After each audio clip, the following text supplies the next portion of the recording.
माझा मुलगा अब्दुल्ला, त्याची जीभ जड आहे थोडी, त्याला बोलता येत नाही, पण तरी पण त्याची ग्रोथ खूप छान झाली आहे.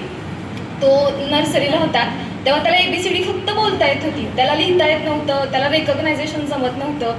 पण स्मिता मिस आणि स्पेशली आमच्या मिस ह्यांच्यामुळं पायल मिसमुळं इतका तो घरात पण शांत बसतो. घरात दंगा केला त्याला फक्त म्हटलं ना की पायल मिसला कॉल करू का, की तो लगेच शांत बसतो, इतका त्यांना घाबरतो तो. आणि त्याच्या अभ्यासात पण खूप ग्रोथ झाली आहे, खूप म्हणजे खूप. तुमचे पण खूप आभार मॅडमचे की तुम्ही एवढं मुलांना छान समजून घेता ना, की आम्हाला पण छान वाटतं की तुम्ही मुलांना प्रेमाने समजून सांगता, ओरडून सांगता, मारून सांगता.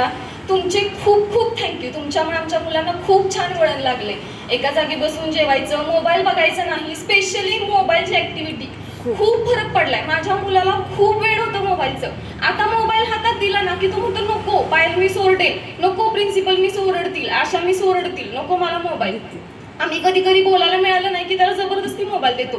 तो म्हणतो नको, डोळे दुखतील, माझ्या डोळ्याला हा होईल, मग इंजेक्शन घ्यायला लागेल. इतका छान इफेक्ट झालाय तुमच्या त्या मोबाईलच्या ऍक्टिव्हिटीचा. त्यामुळे तुमच्या सगळ्या मिसचे खूप खूप थँक्यू. खूप व्हेरी गुड.